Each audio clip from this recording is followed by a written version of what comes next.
tahun baru lain ngadoa ka Gusti Allah hiburan ieu ngaranna jelema katulimbeng lamun di lembur urang tahun baru lain ngadoa ka Gusti Allah katulimbeng cenah eta mah Ki Haji katulimbeng cenah eta mah pamarentah patulimbeng bin katulimbeng tilu kali bin tah mah geus katulimbeng di Indonesia kuari tahun baruan lain ngadoa ka Gusti Allah tahun kaharep mudah-mudahan dibere jembar segala rupana urusan rezeki kahirupan sehat dan lain sebagainya ditingkatkan ibadah lain ngadoa kos kitu hiburan nah di Indonesia teh camat mun ngayakeun hiburan tahun baru camat katulimbeng lurah mun ngayakeun hiburan lurah katulimbeng bin sabaraha bin eta katulimbeng lain cakula cak Ibrahim bin Adham dina dongeng supi na kos kitu ulah katulimbeng cenah hirup mah atuh geus kolot mata hiburan teh ka kuburan cek Raja Mu'tasim teh ke maksudna ka kuburan teh hiburan kumaha deuk geus kolot mah deuk ka mana deui mun lain ka kuburan sedengkeun di kuburan kapanggih jeung Allah kapanggih jeung nikmat kubur di dunia mah urang kuari salat di kuburan mah teu kudu salat di dunia mah urang kudu maca Quran di jero kuburan mah teu kudu di dunia mah kuari kudu puasa di jero mah geus teu kudu berarti kan urang teh terhibur di jero kuburan teh ku kaindahan-kaindahan kuburan tah nu geus kolot tah kudu boga pikiran kos kitu raja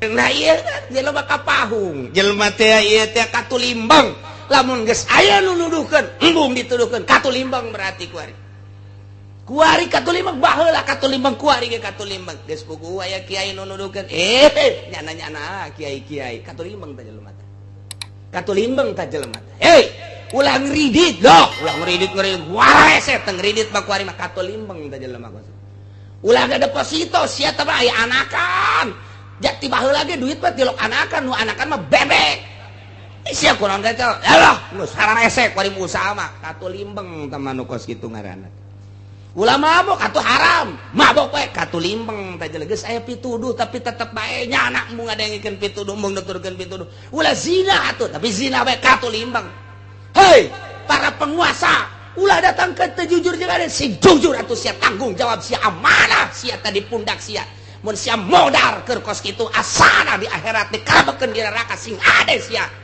amanat ti rakyat ieu sia salurkeun duit-duit rakyat ku sia sing ade ya dah ngocoprak bae ta kiai katulimbeng ta kos kitu tah kula mah nanya bae kira-kira loba anu katulimbeng tah loba anu henteu tuh atuh emang nyana ieu nu katulimbeng masyaallah Allahumma ya qadiyal hajat Allahumma ya qadiyal ayat ieu lanjutan tina ayat anu kamari diturunkeun ayat ieu mengenai perihal seorang manusia nu paling istimewa sahabat anu berpangkat Siddiq ialah Sayyidina Abi Bakar Siddiq mualaya anu ngalewihan ti Sayyidina Abu Bakar Siddiq radhiyallahu anhu lantarannya nama geus teh hitung-hitungan pokona mah anu timbul ti Kangjeng Nabi mah ambus percaya teu make hitung-hitungan kenyataan kepercayaan Sayyidina Abu Bakar Siddiq ketika Kangjeng Nabi di Isra Mi'rajkeun balik Isra titah ngabejakeun begitu Kangjeng Nabi ngajelaskeun ka para sahabat ngajelaskeun ka kaum kadenge ku Abu Jahal coba mat coba aing hayang ngadenge sia keur penting da si mana cenah bejana serem amat coba bejakeun ka aing beja kula keur penting mantes ti kitu ti dieu ti haram ka Aqsa Yerusalem ajo Yerusalem terus ka luhur langit kaula ajo terus ka Sidratul Muntaha terus ya ka dieu balik deui terus cek eta cek Abu Jahal ka mana ya ka dieu ka haram sabaraha jam Ya gitulah bangsa 2 jam atau leuwih saeutik. Mad. Aisyah edan teh sok aju leuwih kitu. Kamari mas ya kamari aing masih kena rada endek percaya tapi kuari mah asal leuwih amat ya. Aing teh leuwih kolot tibatan sia eta ka Aqsa teh ka ditu ka Yerusalem lain lalakon sakedeung Aisyah sok nanaonan mad. Teu beres ya mama dia. Iya tuh pokoknya mah gitu baik ulama. Coba tanda naon tanda. Puguh hayang naon sekang. Coba ayeuna mah lawang masih dilakso kos kumaha. Kangjung Nabi rada ngagibeg sakedeung. Wah, lawang breh ku Gusti Allah dibukakeun. Aya mesti dilakso. Oh. Lawangna nu hareup kieu, nu belah gigir kieu, nu belah gigir itu kitu. Coba lawangna sabaraha? Ditunggu Kangjeng Nabi 2 3 sekian lawangna. Tihangna dihitung sekian. Hareupna aya naon? Sia eta nya nama nya cek cenah eta. Sia mah sedang lamun jadi dukun mah. Abu Jahal teh kos kitu. Ge. Coba. Abu Bakar zakari Abu Bakar. Bejaan. Coba Muhammad ieu tas ngalalakon ti Masjidil Aqsa aya ti haram ka Aqsa terus ka luhur langit cenah. Hanya 2 atau 3 jam bejakeun coba ka Abu Bakar. Percaya apa henteu? Ayo. Bejaan Abu Bakar. Naon? Teu nyaho ieu rame-rame kabar naon? Muhammad keur peuting mantes ngalalakon ti mana? Ti haram ka Aqsa terus ti Aqsa ka luhur langit ka Sidratil Muntaha. Juk cenah kapanggih jeung Gusti Allah dibere instruksi ti ditu ku Gusti Allah aju balik deui ka dieu. Tadi meme subuh juk eta teh lalakon dengan 2 atau 3 jam kumaha Abu Bakar percaya teu leuwih ti eta mun Muhammad nu ngalaksanakeun percaya titik leuwih ti eta geh lamun Muhammad anu ngomongna aing mah percaya bae geus lamun salian Muhammad geula aing ge tah eta teh kan pohara geus sebentak eta lah gelar siddiq geus teu make tawar-tawar deui masya Allah.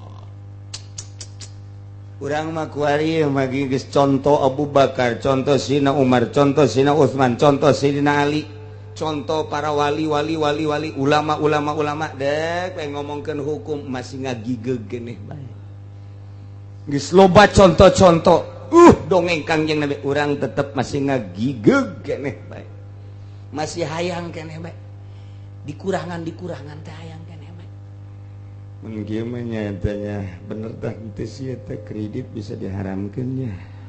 Aing aja teu arti. Masih kena caritakeun kredit haram can kahartikeun patogeun habak mongkos. Togeun teh mongkos kitu mah. Ya Allah, eta teh Quran, eta teh ucapan Kangjeng di kabelah dieuna. Atuh kadanan teh Sina Abu Bakar mah. Atuh urang merenung-merenung heulana aju jelaskeun. Gur Abu Bakar mah geus can kaharti cara. Lamun Muhammad lu ngomongna leuwih ti eta percaya aing mah titik. Paneta geus anggeus-anggeusan. Tuh begitu Sayyidina Abu Bakar Siddiq terus imanna mantep jasa nuturkeun Kangjeng Nabi. Di antarana putra nama nu ngaran Abdurrahman. Nah, masih keneh kafir. Nu ngaran Abdurrahman masih keneh kafir. Cek anakna bah. Asana abah haju lain deui kuari. Nutur-nutur Muhammad ibadah kana teu kadeuleu. Urang ibadah anu kadeuleu ge kos kieu komo nu teu kadeuleu. Ipan pangeran urang sakitu gedena, sakitu hebatna kadeuleu ku urang, karagap ku urang. Haju abah kuari ninggalkeun pangeran eta lah, cak ulama kula sebagai anak nganasehatan ka abah maningan nyembah patung deui bae, urang babarengan ulah nyembah kanu teu kadeuleu. Hese cenah Allah tadi kaler ja eueuh di kidul, eueuh di wetan, eueuh di kulon, eueuh di luhur, lain di handap, lain di tengah, lain di mana tuh di mana? Can dibere hidayah mah kitu bae. Hese bae can dibere hidayah. Urang ge ngarenung we can dibere hidayah mah ya aing mah ka pangeran, pangeran kos kumaha nya. Arti da lamun beureum-beureum mun hideung-hideung. mun gede-gede sakumaha mun di luhur uncang-uncangna di mana coba kuntil anak atuh nu kos kitu mangana teu ngaji mah kos kitu kabeh ge teu ngaji mah tah nu mantep urang ngaji ge supaya mantep iman urang ka Gusti Allah supaya istimewa iman urang ka Gusti Allah ngaji moal bisa atuh teu ngaji mah nyaritakeun pangeran ngaji henteu nyaritakeun hukum ngaji henteu atuh moal becus kajen kumaha ge ngaji saminggu sekali ngaji neangan tempat anu sikluk bari ngarokok di dinya ngopi memehna ngadahar uduk heula can balik geus pesen sate nah di dinya geus tenang begitu der ngajerep ngeunaheun jasa beres amin amin amin kakara kudang bebeja kanya kadu di imah bu ngaji nikmat jasa orenganan kerek tah Sik Abdurrahman kitu bah urang mendingan nyembah patung bae lah tos kitu Teta Sayyidina Abu Bakar Siddiq teh ngahulang bae boga anak teh can nuturkeun horenganan akhirna turunlah ayat ieu ti Gusti Allah merenungna Sayyidina Abu Bakar Siddiq hayang ngajawab kanu jadi anak torojol malaikat Jibril mawa ayat nyampaikeun ka Kangjeng Nabi urang Kangjeng Nabi Muhammad sallallahu alaihi wasallam lantaran Sayyidina Abu Bakar Siddiq unjukan ka Kangjeng Nabi kaulama luar biasa iman ka Gusti Allah geus teu bisa be diganggu gugat tapi anak mah ya Rasulullah nu ngaran Abdurrahman kitu tah ajakanana tarajal malaikat Jibril mawa ayat ieu qul anad'u min dunillahi ma la yanfa'una wa la yadurruna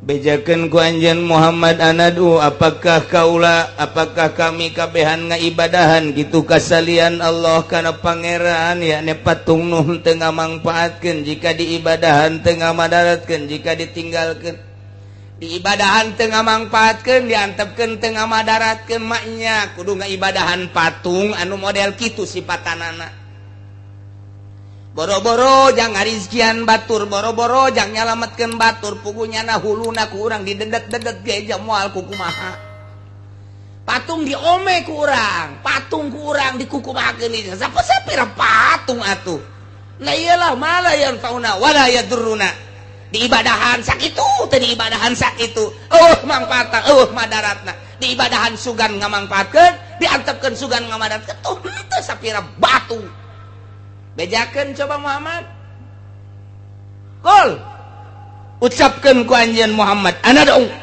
apakah kami kabehan ngaibadahan salian Allah bentukna patung nu teu ngamangpaatkeun jeung teu ngamadaratkeun wa nuradu jeung apakah urang kabehan teh kitu dibalikeun deui ka tukang ka masa-masa jahiliyah dibalikeun ka musyrikin deui nu kuari geus urang boga petunjuk ti Gusti Allah ba'da iz hadanallah sabada Allah geus tuduhkeun ka urang kana Islam kuari kudu balik deui ka ditu bejakeun manya kudu kos kitu ulah artina mah inkari eta mah percis kalladzi istahwatu syayatinu fil ardi hairon kos jelema anu disasarkeun ku setan di muka bumi ya hairon bingung teu nyaho arah jelema anu kasarung jelema anu kasasar jelema aya di tengah-tengah leuweung jelema aya di tengah-tengah huma di tengah-tengah daratan atawa di gurun nyana teh teu nyaho jalan mana kaler mana kidul mana wetan mana kulon ngaranna kapahung ka teh nu kos kitu teh mun cak bahasa urang mana ngaran katulimbeng percis kos lalaki boga pamajikan hiji katulimbeng teh ngaranna sebab kadinya deui tulimbeng tah bujeu geus lalaki teu nyandung katulimbeng aduh teu nyaho jalan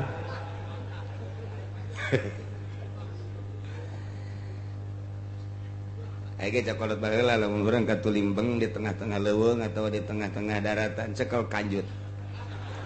Kalau beratan mana? Lamun beratan anu katuhu ka katuhung gitu. Bener eta kolot baheula teh kos kitu. Lamun ternyata beratan ka kenca gitu. Tah eta mun lalaki mun awewe. Kebeneran ieu teh anu katulimbengna awewe atau baris awewe. Nah, ieu kumaha? Tetep gedean nu mal bebelah mana. Masyaallah. Jelema kasarung, jelema katulimbeng, jelema disasarkeun ku setan, teu nyaho arah. Tah lamun jelema balik deui cek Sidina Abu Bakar Siddiq. Bahaya ye kudu ngaibadahan ka patung. Bahaya kudu balik deui ka alam-alam musyrikin baheula. Ieu mah kos jelema anu dipapaesan ku setan, anu dimodif ku setan, anu kitu disasarkeun ku setan sehingga teu nyaho jalan. Bahaya. Padahal mamanehanana boga babaturan lahu asabu yadaunahu ilal huda. Boga babaturan anu dudukeun kana pituduhnya na ngaromong babaturanana itina ye ka dieu ye jalan nu bener mah ka dieu ye jalan nu bener mah cek babaturanana hei ulah ka dinya salah tah mah jalan nu bener mah ka dieu tetep dibere jalan nu bener embung bae. Zaid Aisyah deka mana deka Serang kasarang nek jalan ke mana? Tetep aing mah ka dieu mah karangkas ka ditunda atuh ka Sukabumi. Ya ka Serang mah ye ka dieu teh cat atawa jalan ka dieu mengkol kanan ka ditu. Salah tah mau datang ka Serang. Ieu mah ka ditu mah atuh karangkas betung ka ditu mah. Ye Aisyah kumaha tah? Mah aing bae pokona cak aing ka dieu ka Serang mah atuh datang ka Ira ge moal datang. Bisa ka Lampung ge moal datang tah mah ka ditu. Ka dieu ka Sukabumi bener ka ditu ka Garut bisa ka ditu. Itina ka dieu cak babaturanna ieu nu bener mah ieu agama Islam ye tetep nyana teu daekeun nuturkeun babaturan anu balalener. Da ieu jelema kapahu ngaranna kasarung katulimbeng teh Aisyah tuh ieu kunaon kikieun bae ieu lalakon hirup aing mah sakadar nuduhkeun bae ulah sok judi bae. Sia nu judi pertama motor bea, judi kedua kali mobil ku sia digadekeun, judi katilu kali ieu imah sertifikatna geus digadekeun, geus bebeakan pan sia ieu aing mah ngabejana ulah sok judi ieu sia lamun sakali di judi eleh mana nu digadekeun pamajikan. Emang pamajikan nu sia apa nu bapana bego sia mangan hak pake doang. Kumaha teh geuleuan dituduhkeun teh ulah sok judi bae sakata limbang tetep bae ka dinya degan. Lah, loba omong. Sia-sia aing. Aisyah kunaon mabok bae atuh kos eueuh deui inumeun bae. Ya Allah, ya Rabbi sia teh kunaon bir malulu bir deui. Mensen deui tuh deuleu tuh hayang sakumaha kopi tuh sia tuh saember ya los. Malana lah kos kitu mah. Henteu happy. Waduh, Masyaallah. Dituduhkeun eta mah haram, tama minuman kos kitu mah geus paling kita ieu bae tuh Sprite atuh ieu bae ieu tah Fanta. Ai endek mah sia tah ulah make minuman kos yalah, tidak menghayal minuman kos kitu mah. Hayang aing dituduhkeun tah mah haram neraka. Larak geus neraka buah pamoyang sia bae. Teu bisa dituduhkeun tah eta ngaranna kapahung katulimbeng jelema. Katulimbeng dek kawin ge sarua bae, sia dek kawin mana pemajikan sia cak bapana teh calon pemajikan itu bah. Masyaallah ceng. Abah makarunya ka aceng meunang ngadidik abah hartina wasilah disakolakeun ku abah dipasantrenkeun sia mudirun ge. Aduh, tah ieu sia aya tah didikan pasantren mudirun sia saeutik mah. Atuh milih pi pamajikeunna aja aing mah garila. Emang kunaon gitu, Bah? Atuh masyaallah dadana kos eueuh pakaian bae. Ping-ping diumbar ka mamana. Aju bujal eta kadeulean gitu. Atuh abah ge resep sebenarnya mah. Abah da ondo-ondo. Masya Allah, ceng. Emang eueuh kitu nu make jilbab, ceng. Emang eueuh kitu make baju panjang. Abah mah garila ieu. Dinasehatan tuh, abah geus ngomong tuh jeung anak Mang Anu di pengkolan. Coba dah tepok ka ditu. Tepok. Ditempok ka ditu. Aya. Make jilbab rapi, ditanya kumanehan anak abapana, emang anak abah ieu mana? Anak abah mah masantren. Di mana masantren? Di anu lila 15 tahun. Ke rumah ke asupna umur sabaraha? Ke asupna umur 16. Di pasantren 15, jadi jumlah 3 hiji bangkotan tamat. Aduh. Tak eta abah mah resep tah geus aya pendidikanna sia teu kudu hese engkena ngadidikna, mandina geus bisa mandi head, geus bisa mandi nipas, geus bisa atuh kabelah dina salatna nya mah geus terbiasa maca Qur'anana rapi, engke panjang sia keneh engke jangan ngadidik anak abah masa kitu. Henteu bah. Geus bae pokona mah jakula nu neuk ngalakonan rumah tangga geus kumaha kula bae serahkeun ka kula, abah nu ngabiayaan urusanna ka ditu kumaha kula pan bloon eta. Kosu bener tah ngomong. Tugas abah mah ngabiayaan tetek geus ka dituna kumaha kula jiblon meureun digantung sia ku aing. Kumaha nya na bae ta eta ngaranna katulimbeng budak teu ngadenge nasihat kolot katulimbeng. Nasihatan deui ku bapana. Cak aing sia kudu ka ditu ulah ka dinya. Emang kunaon kitu bah? Eta mah jang aing. Leuwih berat tama bapak bloon jasa tama. Tadi nasihatan ku kolot mah masya Allah. Jang hirup sia-sia kene engke kaditu sia ngeunaheun kayak boga anak jangan didik anak kaditu ngeunaheun kadanan ku nyeun pasantren mah atuh jang sia-sia pangeunaheun teh tetep katulimbeng budak ayeuna mah teu daekeun dikawinkeun kanu kitu sebab neuleuna hanya nu glamor doang wah anu berkilo-kilo sakitu do geus kaditu na zat kawin beres hayang kadinya bae mandi head can bisa mandi nipas teu bisa salat maghrib 5 rakaat panteu kira-kira salat subuh 4 rakaat lah naonan atuh kita hanya kumitohana neng emang salat subuhna sabaraha rakaat 4 salat subuh mah 2 rakaat 2 mah tah mah kos kitu mah belek cek nya teh kula mah geus diopatkeun bae lah padahal mikir bae aing si bener tah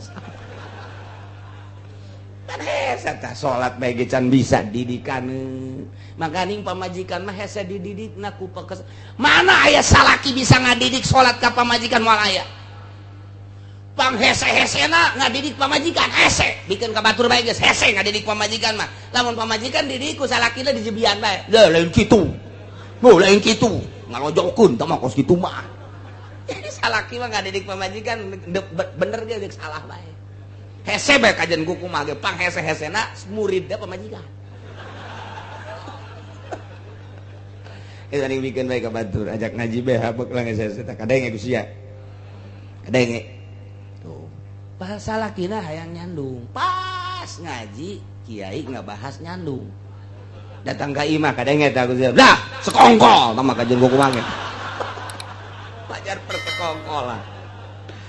Aduh, Masya Allah, hese bae, pamajikan teh hese bae. Masya Allah, pokoknya ngadidik pamajikan hese bae guys. Lamun aya jelema bisa ngadidik pamajikan, bo tama saluhureun wali tama. Hese pamajikan, ya Allah. Tapi lalaunan, ja makhluk Allah keneh pamajikan ge lalaunan dan ulah ku nafsu. Apakah kami kabehan ya kudu nyembah ka patung deui balik deui ka masa musyrikin ka masa kemusyrikan wah cek Sayyidina Abu Bakar khususna umumna seluruh moal manya kudu balik deui tah lamun aya jelema nyembah ka patung padahal geus aya hidayah Kangjeng Nabi teh nuduhkeun Islam diutus ku Gusti Allah titah dakwah nauhidkeun ka Gusti Allah mawa agama Islam geus aya pituduh mah nya atuh kudu balik deui ka ditu eta mah ngaranna katulimbang nu geus atuh mun kitu eueuh nu nuduhkeun ieu mah aya nu nuduhkeun tah eta jelema ge lahu ashabu yad'ulahu ilal huda aya nu nuduhkeun kana petunjuk teh tapi nyana teu daekeun nuturkeun petunjuk petunjuk atuh moal datang-datang kajen kukumaha padahal geus diitina ge ka dieu nu bener mah Islam tetep bae nganat teu daekeun ngaijabah moal beres babacaan bae ge kudu aya guruna fikih kudu aya guruna tauhid ge sakomo tamat tauhid mah urang lamun ngaji tauhid atuh teu aya guruna bakal bahaya hese maca bae di buku bakal cilaka panteu dijelaskeun tauhid makan kudu dijelaskeun Allah aya sifatna Allah teh wujud hartina aya kasipatan ku kidam kasipatan ku bako kasipatan ku mukhalafah lil hawadis contohan coba kieu contona ieu ayana Allah teh aya dadamelanana cukup tah jang nandakeun ayana Allah aya dadamelana mustahil Allah lantaran aya dadamelanana mustahil aya dadamelana nu ngadamelna tah kos kitu tah ngaji ngaranna ngaji tauhid tahap awal ieu naon ieu cai teh cai kan sumuhun sifatna beureum kumaha kurang lamun diinum rada aya karasa tehan ieu naon kopi cai keneh cai ngan kuari mah cai kopi warnana hideung lamun diinum kurang pahit eta cai kopi teh warna na hideung mun diinum pahit mun lain pahit mun teu pahit lain kopi mun teu hideung lain kopi kanyawan tadina kopi bae ge ieu ge Gusti Allah ge sarua bae ieu teh Gusti Allah kasipatan kidam teh artina ti heula nu miheulan kasipatan ku bako tetep panderi tungtungna mukhalafah lil hawadis yamu binasi wadaniyat kudratirat iya Allah ngadamel bumi tapak dadamelan Gusti Allah bumi ngarana dalil aya dadamelanana berarti aya nu ngadamelna tak eta teh kos kitu teh tahap awal supaya karasa kabelah dieuna Gusti Allah teh kumaha naik urang tauhidna sok make tahapan kedua naik tauhidna make tahapan katilu puncakna make hikam tak kos kitu ngaji tauhid teh supaya orang karasa lantaran Kangjeng Nabi teh kan tilu dakwah teh hiji Islam dua iman nomor katilu ihsan iman geus jelas Islam kitabna geus jelas tumpuk ihsan ma anta budallah ka annaka tarah wa illam takun tarah ka annahu yara berarti boga rasa didelekeun tah supaya boga rasa di lain eta bae rasa didelekeun rasa didengekeun rasa digerakkeun rasa diperhatikeun eta mah ngan sakadar contoh doang anta budallah ka annaka tarah wa illam takun tarah ka annahu yara eta mah hiji ka ditu mah asa didengekeun asa didelekeun asa diperhatikeun asa diintip bae ku Gusti Allah perasaan eta asa dirizkian ku Gusti Allah boga rasa eta letah ihsan ngaranna hayang datang ka dinya kudu Islam rapi iman rapi naik kakarat moal daekeun jelema nu geus ihsan mah nonton TV moal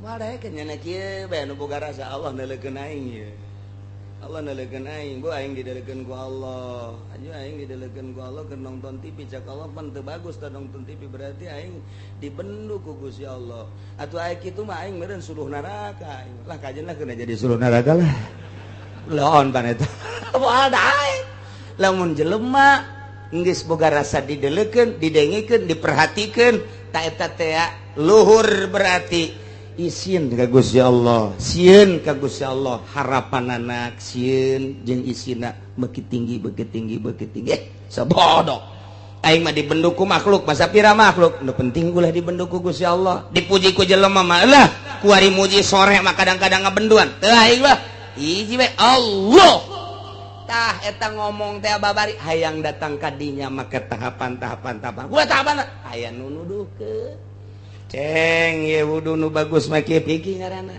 ceng salat nu bagus mah kieu pikir ngaranna sok dek make riyad dek make takrib dek make fatul muin kuadituna make raudhah make tuhfah ni aya silakan tah jang Islam kuari iman mulai tina iman urang lalagaan heula make lisan kabelah ditunya nyentuh kabelah hatepan iman mah bagian akidah batin berarti terus ditungtun kudu aya guru kabelah dituna urang endek zikir kudu boga guruna guru nu mursyid sing hade kudu nu nyahoeun guruna teh kana tentang nafsu nu aya di awak urang.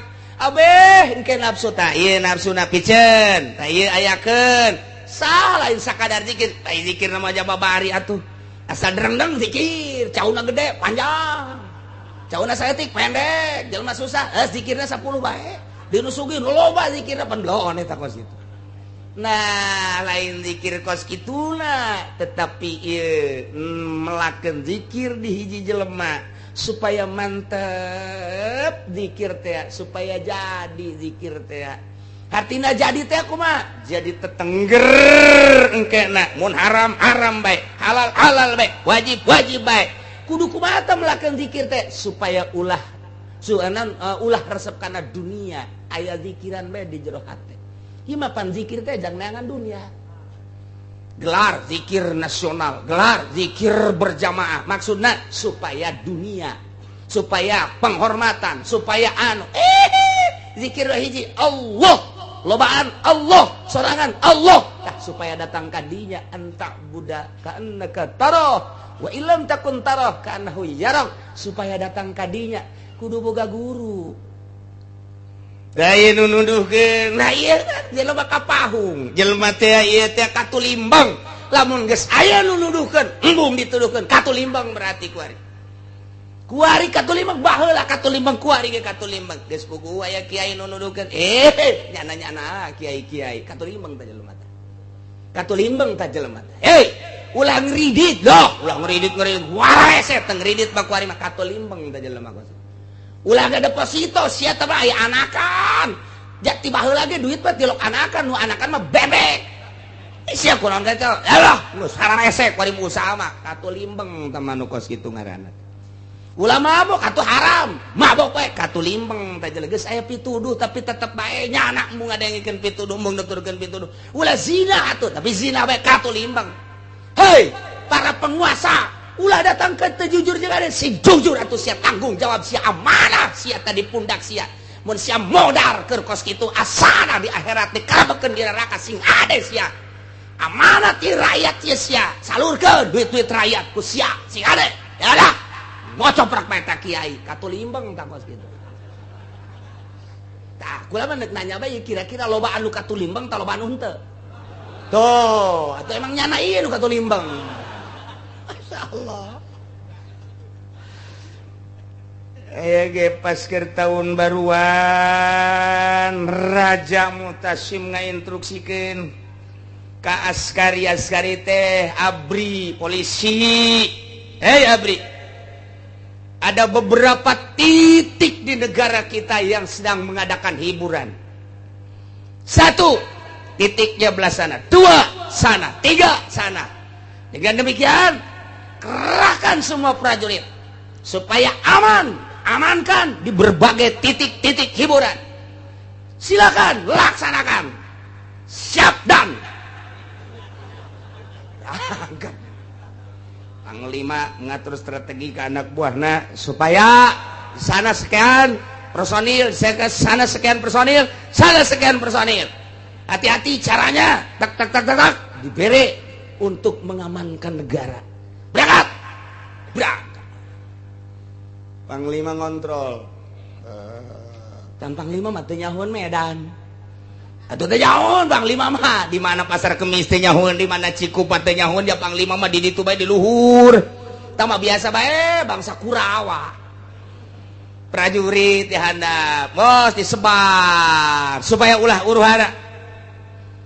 Panglima ngontrol, begitu ngontrol nyana teu nyaho di mana ieu nu sabenerna ngan aya bae sket didinya teh aya ta petunjuk jalan denah ka dieu oh iya hiji nu belah dieu kulantaran rasa ragu aya aki-aki didinya teh ditanya Ki di mana tempat hiburan Ki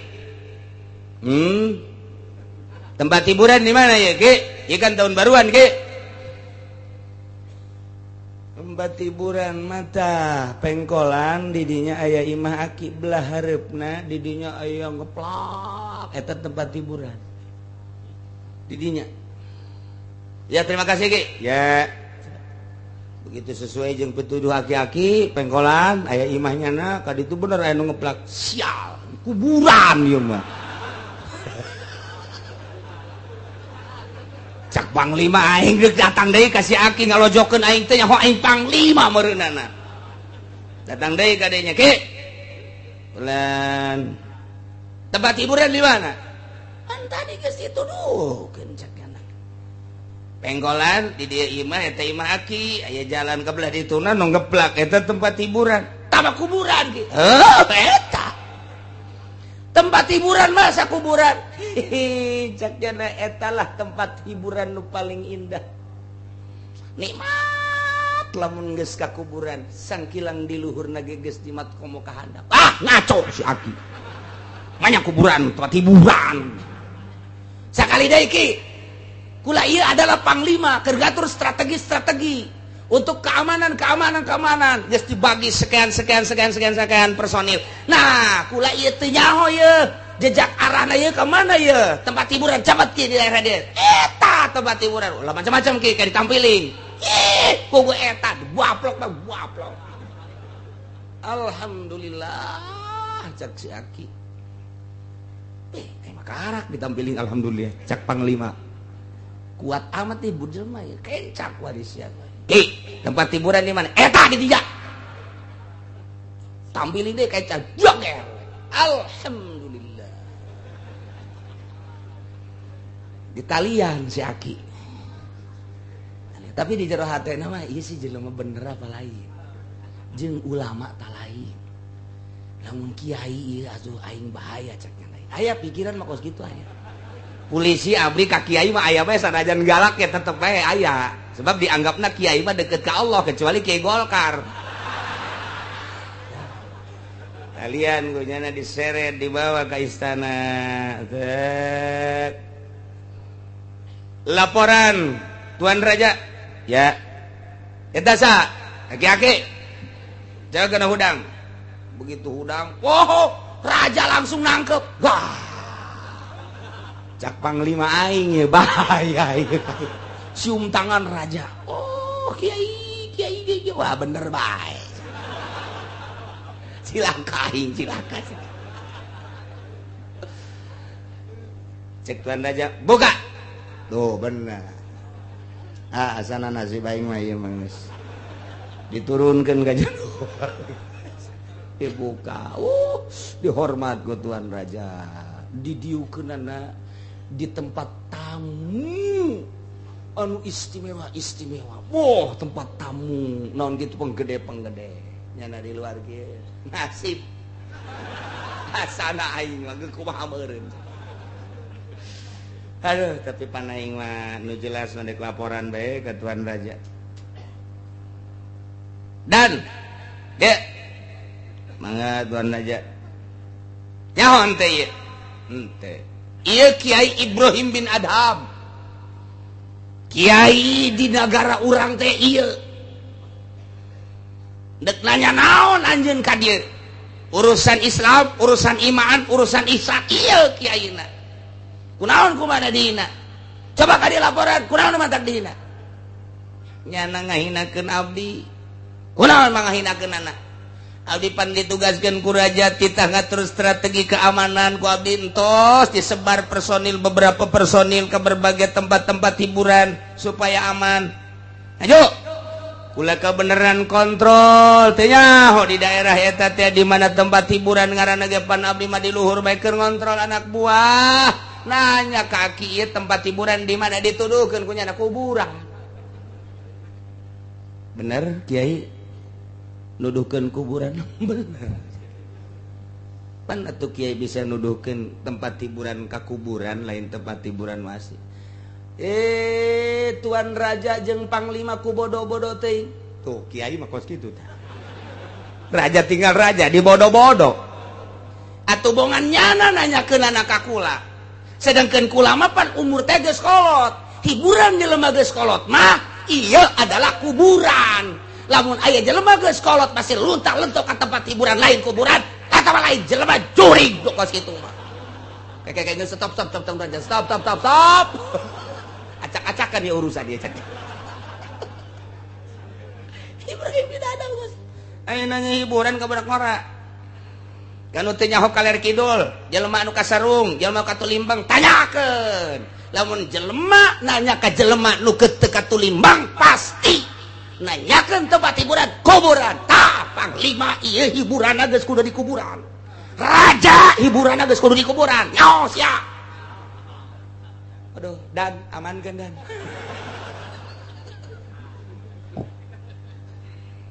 tapi asup ka jero hate tuan raja oh jadi jelema kolot bagus teu layak hiburan rarame hiburan nu kolot mah geus kudu ka kuburan hiburan teh geus macam-macam tah jadi nasihat seorang ulama anu ikhlas nasihat seorang waliullah anu ikhlas teu pamrih deuk ka saha deuk ka saha sebab naon eueuh unsur hayang di alam eueuh unsur hayang dibere sekalipun raja keur kasarung jeung katulimbang mah luruskeun itina panglima perang kasarung tuduhkeun ieu teh ngan ieu mah caritana nuduhkeun jalan ka Allah masa sih kudu make hiburan-hiburan tahun baru lain ngadoa ka Gusti Allah hiburan ieu ngaranna jelema katulimbang lamun di lembur urang tahun baru lain ngadoa ka Gusti Allah katulimbang cenah eta mah Ki Haji katulimbang cenah eta mah pamarentah patulimbang bin katulimbang tilu kali bin tah mah geus katulimbang di Indonesia kuari tahun baruan lain ngadoa ka Gusti Allah tahun kaharep mudah-mudahan dibere jembar segala rupana urusan rezeki kahirupan sehat dan lain sebagainya ditingkatkan ibadah lain ngadoa kos kitu hiburan nah di Indonesia teh camat mun ngayakeun hiburan tahun baru camat katulimbang lurah mun ngayakeun hiburan lurah katulimbang bin sabaraha bin eta katulimbang lain cakula cak Ibrahim bin Adham dina dongeng supi na kos kitu ulah katulimbang cenah hirup mah atuh geus kolot mah tah hiburan teh ka kuburan cek Raja Mu'tasim teh ke maksudna ka kuburan teh hiburan kumaha hehe deuk geus kolot mah deuk ka mana deui mun lain ka kuburan sedengkeun di kuburan kapanggih jeung Allah kapanggih jeung nikmat kubur di dunia mah urang kuari salat di kuburan mah teu kudu salat di dunia mah urang kudu maca Quran di jero kuburan mah teu kudu di dunia mah kuari kudu puasa di jero mah geus teu kudu berarti kan urang teh terhibur di jero kuburan teh ku kaindahan-kaindahan kuburan tah nu geus kolot tah kudu boga pikiran kos kitu raja amankeun bahaya ieu mah ngamuk bahaya nu kos kitu cek Raja Mu'tasim Kiai geus lah ulah loba omong ku imah dibere bingkisan bae nya bahwa ka imah geus ulah loba omong hiburan mah hiburan atuh kami anu karolot di dieu geus teu kudu hiburan mama mah di itu di imah bae geus naon dia bingkisan naon hah gede apa leutik itu kan pun gede leutik ya leutik teu hayang aing teu beli mobil teh mah kos Fortuner tah eta kan bloon eta ge kos gitu tah tapi Ibrahim bin Adham haram kura nganasehatan raja nganasehatan panglima kudu nyokot hadiah haram beusi nasihat kula diojol jeung nasihat jeung hadiah haram kula mah kuari ulah coba-coba nasihat kula diojol jeung hadiah kula titik kula mah dek balik bae lantaran kula ka dieu diseret kula seret deui ka ditu ulah jagur raja ulah aya tuh banyak seret deui sakumaha aslina bae kula mah geus pokona ente ieu mah nek dibawakeun kuda nu pangbagusna dianterkeun ka panglima sadiakeun kuda teh hayang lantaran ngahormat teh kuari teh lain ti awal sebab kuari mah geus jauh bahwa ieu teh kudu dihormat ai kitu mah berarti rakyat lu teh dikayohkeun ku raja mah tilok dihormat raja blon wah malik deui bae ka aing ngedek hormat dek nu ngaran raja hormat tuh kos kitu mah ieu bageus kanyawan karak dihormat dek kanyawan teu dihormat atur rakyat nu sejen meureun bahaya geus cak raja geus cak raja tuh gara-gara sia si panglima amalaya ieu nasehat cek jangan gas kula mah hadiah moal diojol nasihat kula jeung hadiah dek dipersilahkan make kendaraan bagus teu hayang ka ulama mun teu daek nyeret kula mah dek lempang bae balik ka ditu henteu kula mah dek wah kajen teh disadiakeun kendaraan bagus tetep lantaran awalna teu bagus ye lamun awalna dihormat kemudian dipapageun balik lagi dipapageun oh masalah kula mah geus moal robah tapi awalna ieu kos kieu geus sayang kula mah ulah balik kula mah wassalam tinggal raja bajeng panir sia-sia cia tuh kula bantu ya di jalan kapanggih yeui jeung wakil panglima stop berani jelema cumplang-campling kieu ka istana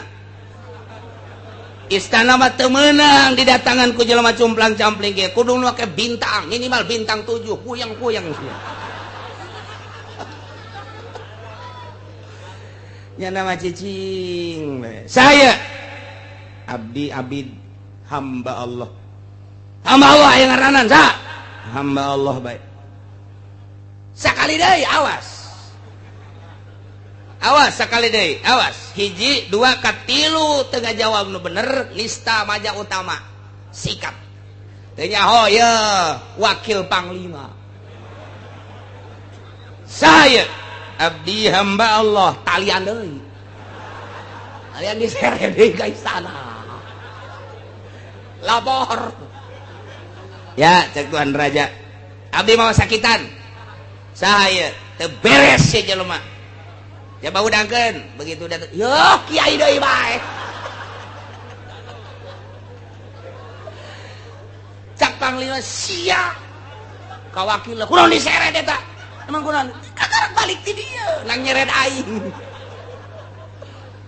aduh cek mana aja ke aya perihal naon deui nangtung dio ke lapar coba lapar tah kunaon ieu mantak diseret abdi menghormati tuan raja jeung istana sebab ieu keluar ti istana teu layak jelema kos kieu pasti jelema edan wah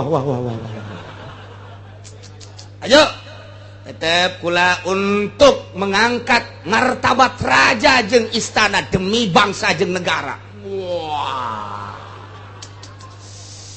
teu meunang sambarangan nu asup ka istana jelema cumplang-campling tapi tetep ku kula ditanya saha nyana ngomongna hamba Allah tanya kadua kali deui saha hamba Allah cak kula hamba Allah ge boga ngaran lamun teu ngabejakeun ngaran kukula diseret dibawa ka istana laporkeun ka tuan raja tetep caknyana hamba Allah ieu kan merupakan penghinaan masa hamba Allah bae kiai cek tuan raja kunaon atuh teu ngabejakeun ngaran kok hamba Allah bae eueuh deui nu pangmulyana cek Ibrahim bin Adam ieu adalah pengakuan hanya hamba Allah justru kula mun ditanyana lain ku macem panglima mun ditanyana lain ku raja mun ditanyana lain ku wakil panglima kula ngaku kula ngaran Ibrahim bin Adam komo ditanya ku murid kula komo ditanya ku rakyat mah ditanya ku sasak kula ngaku Ibrahim bin Adam nu matak teu ngaku kurang nyana ngomong tidak tahu kamu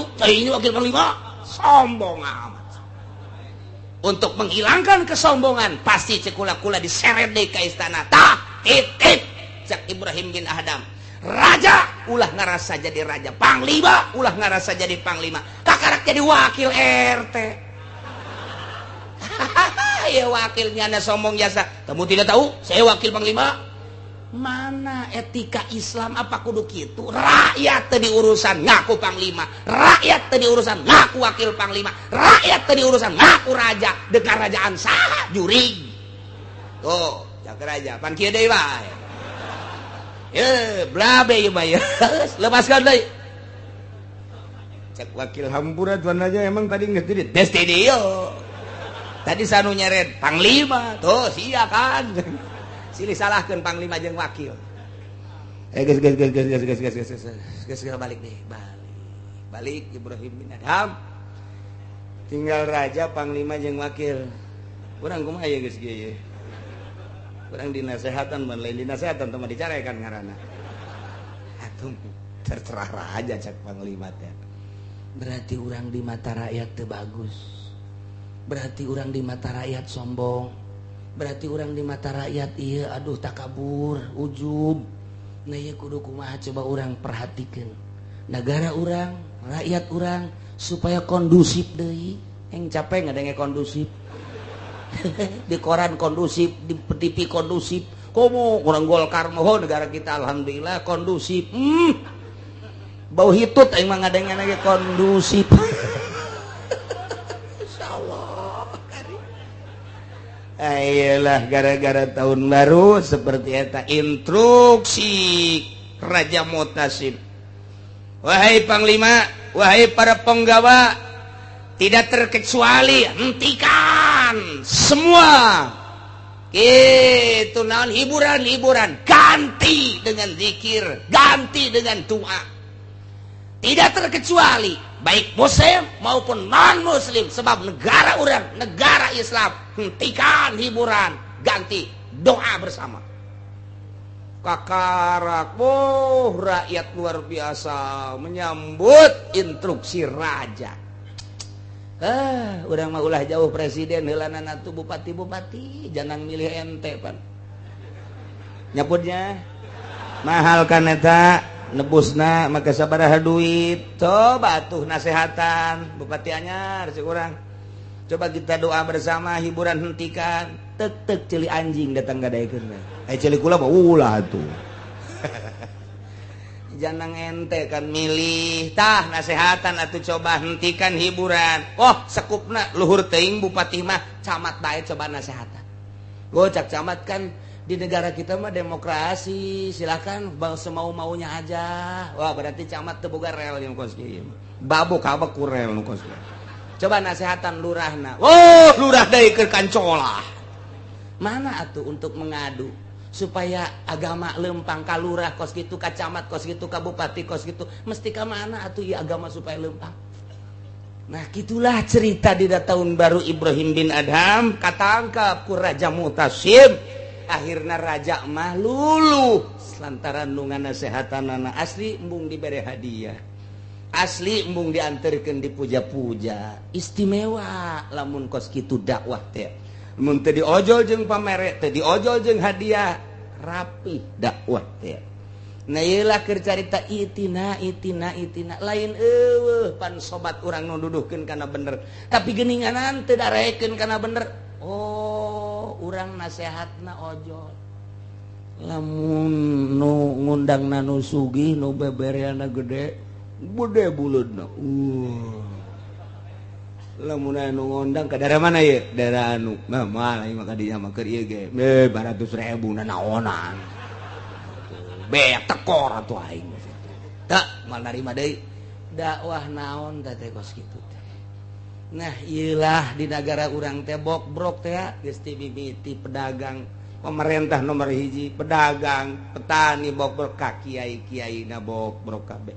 Tapi orang masih aya kesempatan. Ja Allah mah maha gopur narima soteh kapan kanu loba dosa. Urang sadar bahwa di diri urang loba salah, loba dosa. Pemerintah sadar ku dosana, pedagang sadar ku dosana, petani sadar ku dosana, karyawan sadar ku dosana, kiai santri sadar ku dosana. Mantak naon? Urang mulai lembaran baru di tahun baru. Urang mulai lembaran baru dimimitian ku doa ka Gusti Allah supaya hirup urang di tahun ieu leuwih bagus tibatan tahun nu kamari. Mantak naon?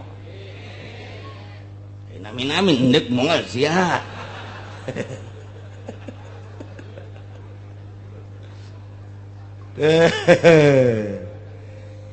Walahu ashabu yad'unahu ilal huda itina cek babaturan ieu ka dieu ye. Tapi pala yujibuhum tiraek nyubadanan kul bejakeun ku anjeun Muhammad inna hudallahi huwal huda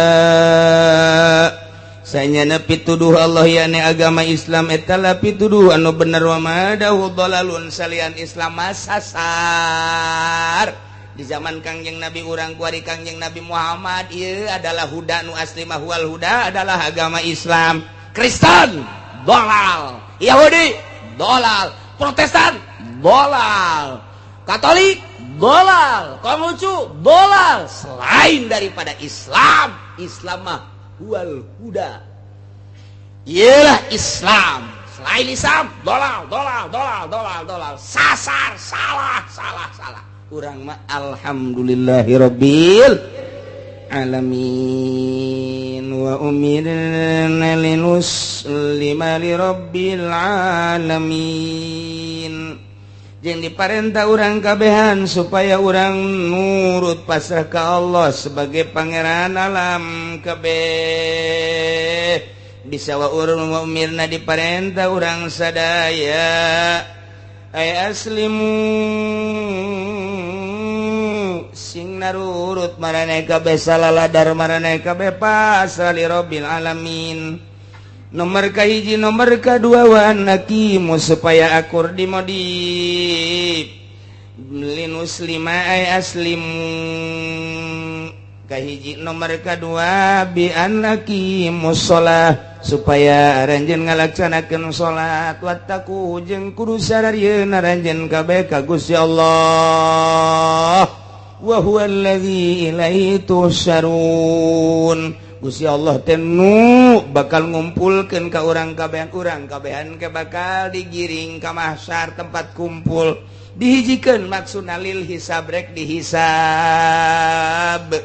Dirang bakal ditanya umur sabaraha urang dipake naon eta umur salira di dunia urang boga harta dikamanakeun eta harta urang salira di dunia nyokotna ngalana ngahasilkeun meunang ti mana digunakeun ka mana. Nu boga ilmu bakal dihisab ilmuna sia dibere ilmu digunakeun ka mana eta ilmuna dipake nuduhkeun ka aing apa dipake di dunia ieulah nu bakal dihisab. Kabelah ditunang ke mata urang diperbandingkeun ciri urang diperbandingkeun antara bener jeung salahna sungut urang irung urang kabeh awak urang nah ieu bakal dihisab engke ialah wa ilaihi wa huwallazi ilaihi tusyarun bakal digiringkeun dihijikeun dikumpulkeun ke jaga di mahsyar urang bakal neuleuh timbangan mizan ngaranna belah ditu bakal neuleuh jembatan shiratal mustaqim seuneu ngagedur-gedur belah ditu neraka ke aya surga nu bisa nyebrang di jembatan shiratal mustaqim berarti lulus ka surga nu teu bisa nyebrang ieu bakal sing jarungkel ka neraka setelah dihisab. masyaallah. Mudah-mudahan urang kabehan nu hadir di dia khususna umum mama dulur-dulur urang muslimin wal muslimat bapak urang aki urang keturunan urang anak-anak urang jeung tetangga urang mudah-mudahan dihampura sakabeh dosana ditenden dina tempat anu mulya ku Gusti Allah yakni ditempatkeun dina rahmat Allah Subhanahu wa taala di kuburanna lega jeung caang di akhiratna dihidikeun di bawah bendera Kangjeng Nabi urang Kangjeng Nabi Muhammad sallallahu alaihi wasallam.